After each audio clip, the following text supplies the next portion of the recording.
Helen Ferguson was a talented star of the 19 teens and 20s who successfully transitioned to starring in the talkies.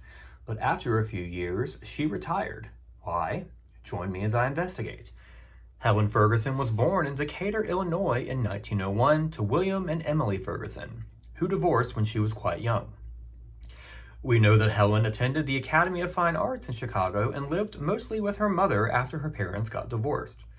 We also know how she got into the movies, thanks to an interview she gave later in her life.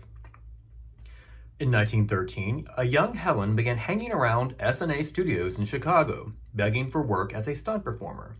After the studio manager didn't believe such a young girl was capable of stunts, she crawled into the studio through a coal chute to prove him wrong and soon found herself employed. She humorously shared that the real reason she wanted to do stunts in the movies was to make enough money to buy her single, hardworking mother a brand new brass bed. In that same interview, she also shared that during one of her stunts, her hair caught on fire, and that she also was frequently the stunt double to a young Edward Arnold, if you can believe it. In 1917, Helen moved from stunts to straight acting, making her credited debut as the maid in the Max Linder comedy short Max Wants a Divorce, which also starred Martha Mansfield. In this scene, you can see the natural comic timing that Helen possesses, hilariously holding her own with the legendary Linder.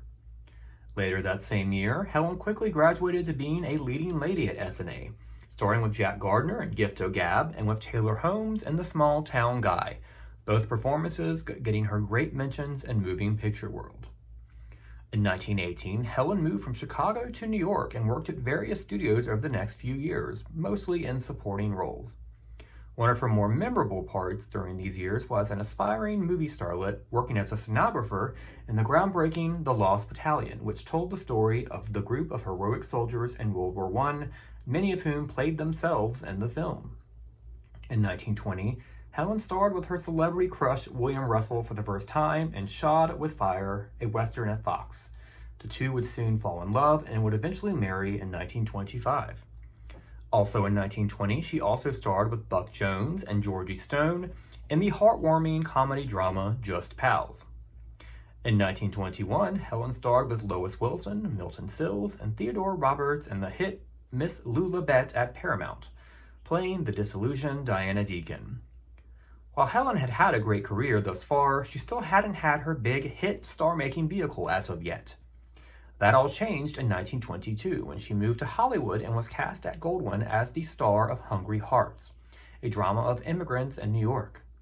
The film was a commercial and critical smash hit, earning Helen raves for her acting in Variety and Exhibitor's Trade Review. The success of her work in Hungry Hearts was so great that she was selected as one of the first Wampus baby stars in 1922, alongside Colleen Moore, Pauline Stark, and her close friend Lois Wilson. You'd think that Helen's success in the vehicle Hungry Hearts would have launched her into major movie stardom, but strangely, her career kept going at the same pace as it had before the film for the rest of the silent era. She continued to move between starring roles and supporting roles, but always gave wonderful performances no matter the size of her part.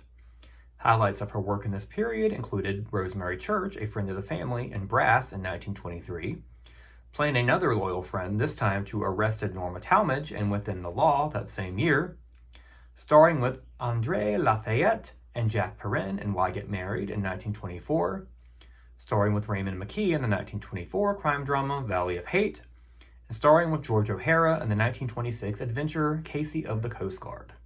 She also began making quite a name for herself as a Western and action leading lady, which comes as no surprise due to her stunt experience. One such film was Jaws of Steel, in which she starred with Rin Tin Tin and Jason Robards Sr., later jokingly bragging in an interview that she was the only actress to be one of Rin Tin Tin's leading ladies that didn't need sugar water on her face to get him to lick it affectionately. In 1929, Helen made her talkie debut in the Western in Old California, starring with Tom Keene. In 1930, she starred with Franklin Pangborn in the comedy short Poor Aubrey, based on George Kelly's The Show-Off, which sadly I can't locate a copy of anywhere. That same year, she supported Elsie Ferguson in the gripping crime drama Scarlet Pages, playing her secretary, Miss Hutchison. While her part was brief, you can see that Helen was still memorable. Following it, she more or less retired, except for a brief appearance as a chorus girl in Kid Millions in 1934. Sadly, William Russell had passed away in 1929. Helen remarried businessman Charles Hargreaves in 1930 and remained married to him until his death in 1941. Following her retirement from films in the mid-30s, Helen began an incredible second act of her life, becoming one of Hollywood's most successful publicists for over 30 years. She represented such stars as Loretta Young, Robert Taylor, Henry Fonda, Gene Raymond, Jeanette MacDonald, Pat O'Brien, and her good friend Barbara Stanwyck. Helen retired from publicity work in 1967 and lived a quiet retirement for the next 10 years, often giving several candid interviews about her life and career, such as the one that I quoted at the start of this episode. Helen Ferguson passed away in 1977 at the age of 75. So we are left with the question, why did Helen Ferguson retire after such a great start in the talkies? Well, fortunately we have that answer. With her acting jobs more or less drying up by the end of 1930, Helen decided to reinvent herself as one of the most successful publicists in Hollywood, becoming a trailblazing woman in the industry. You can find several of Helen's silent films on YouTube, including Max Wants a Divorce, Miss Lulabette, The Mark of Shame, and Within the Law. You can also purchase Scarlet Pages on DVD on Amazon. While it's a shame she didn't star in more talkies, her legacy as an incredible publicist proves that she never stopped being that same brave stunt woman that began her career by not being afraid of anything. What a talent, what a legend. I must thank my sources for this episode: Silence is Platinum, the Indianapolis News, the Greeley Daily Tribune, and archive.org for the digitization of Moving Picture World, Exhibitors Trade Review, and Variety. Please like and subscribe or follow this account if you want to learn more about the history of silent film stars who starred and lasted only briefly in the talkies. Up next, join me as I cover the silent to talkie career of Audrey Ferris. Thank you so much for joining me. Have a great rest of your day.